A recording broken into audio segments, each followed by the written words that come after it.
hard to capture, extravagant, resurrect the track and it's militant. And I react like a convict and start killing. It's manifesting. The gods work like appliances, dealing in my sacred life. Yo, what's going on, guys? So before we get into today's video, just gotta say that today's video is gonna be brought to you by Beautiful Halo, and I gotta say, if you guys want to purchase some really awesome anime merchandise, everything from Boruto / Naruto to Black Clover, My Hero Academia, Dragon Ball, click down in the description box and use my link below in order to do so. It's also a really great way to help support the channel. As a bit of an added bonus, a lot of their anime merchandise, like you saw in the video just now, is on sale right now, and there's free worldwide shipping on anything over $29. But with that being said, let's go ahead and jump into today's video. Yo, what's going on, everybody? It's your boy Naruto Explained here, bringing you guys the discussion for Boruto Naruto Next Generations, the manga. And obviously, if you're an anime only fan, this is the time of month where I'm going to be talking about spoilers, I'm going to be talking about potential spoilers via the theories. So I thank you for your support. But with all that being said, if you're still here, I'm going to assume you're okay with me talking about spoilers. So I gotta keep it real with you, man. Like, I really think that one thing that they're definitely setting up in this portion of the Boruto story, obviously a time skip like a lot of people are hoping for, but also I think that they're also setting up the opportunity to actually kill Isshiki Otsutsuki. And the thing that really makes me think this is the fact that Isshiki tried to avoid numerous times to have Jigen be the person he reincarnated into. And so you have this moment now in the last chapter where they essentially move Kawaki to a secure location that's supposed to be able to keep the Byakugan from actually finding it. So that in itself is interesting, because when you look at Konoha's history, Konoha has taken measures against the Uchiha clan, putting them on the outskirts of the village, and now you have a situation where they have a structure that the Byakugan can't actually see. So I mean, that's interesting right there. But moving back at this point, I want to kind of tie this back into Isshiki. I don't think that that's necessarily them saying, well, on the off chance we get a rogue Hyuga clan member, let's have something they can actually look into. I think that this was more Naruto noticed something with all the Otsutuski, that for the most part they got Byakugan, so they have ties to the Byakugan, and so it would make sense to have some type of a structure to where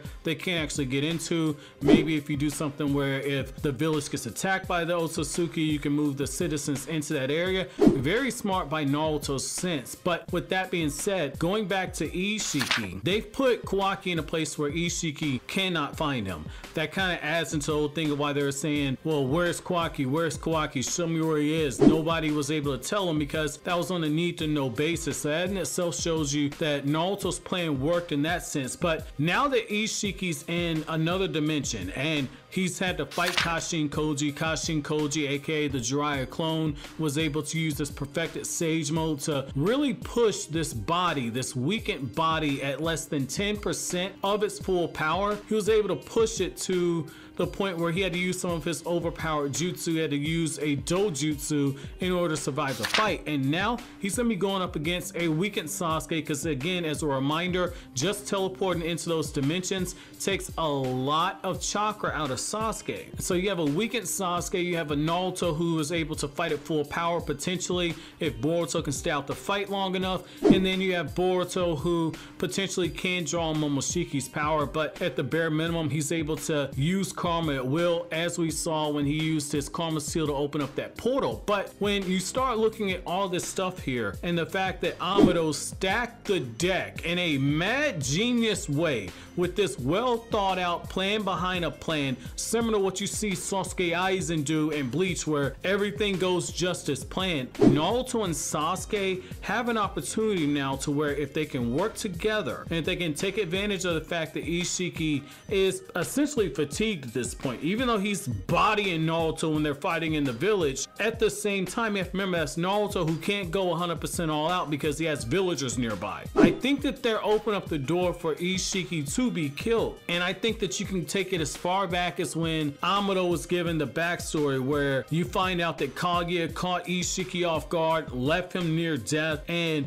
he was forced to put the karma seal on somebody. I could see a scenario where Isshiki ends up in a situation where he's half dead and somehow still manages to place the karma seal on Kawaki, because we know that that is something that happens. But the fact of the matter is because Kawaki does have karma, we do know at some point Isshiki gets defeated or he succeeds in placing the karma. If he gets defeated, it's gonna be after placing karma on Kawaki, or you could do something where you introduce yet another plot point where all of a sudden he can reverse the tables, kind of do like a reverse Uno card, if you will, and get in a situation to where he can place the karma after being defeated. Maybe because Kawaki had already had the karma seal on him, maybe it's a last ditch effort. It would take some explaining, but that would be a logical way to kind of make that work. Now, the other thing though is when you start looking at what they're doing narrative wise, the thing that they're doing with Boruto is that Boruto, especially in the anime,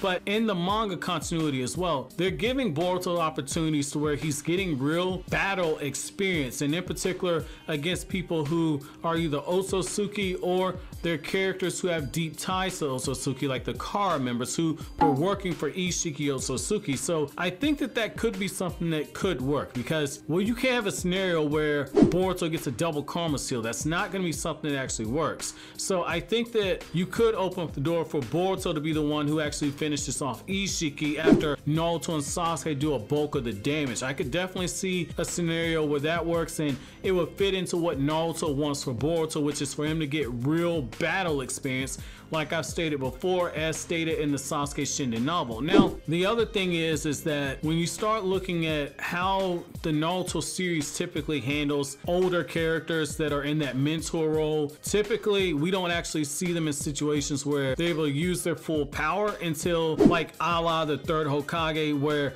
they're fighting and they don't have to worry about the safety of others, or a la Kakashi Hatake, where we didn't really see Kakashi cut loose and show his full power abilities until Naruto and Sasuke and Team 7 got more powerful. Like, you got a glimpse of it in the Land of Waves. Masashi Kishimoto has admitted that he basically nerfed Kakashi because he realized the character had too much potential to be overpowered, and as the main cast got stronger, you saw Kakashi gradually cut up more and more as the story progressed. Now that you have Boruto there and Boruto has that huge power up, I think that you could have that scenario to where maybe Naruto and Sasuke use the, I believe it's the majestic armor, where you have the Kyuubi and you have the perfect Susanoo wrap up together, and him and Naruto work in a tandem to potentially take down Isshiki. And because you have Boruto there, you could potentially stack on the power of the karma seal, the boost of the karma seal, onto the majestic attire jutsu, where Naruto and Sasuke combine the perfect Susanoo with the Kyuubi avatar. And so when you start stacking stuff like that, that might be too much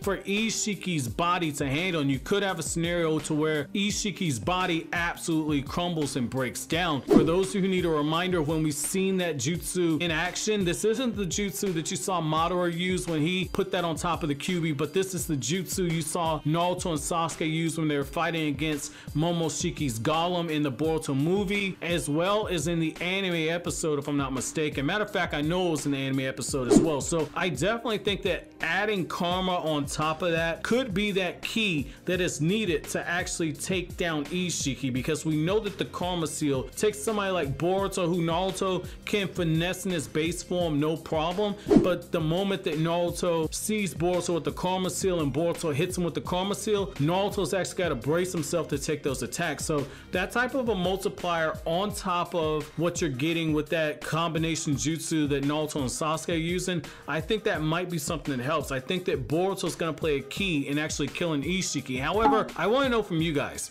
do you guys think that Naruto and Sasuke can kill Isshiki? Let me know what you guys think down in the comment section below. But as always, guys, if you like anything I had to say, don't forget to comment, rate, subscribe, share. Thank you so much for watching all the way to the end. Have an awesome day, guys.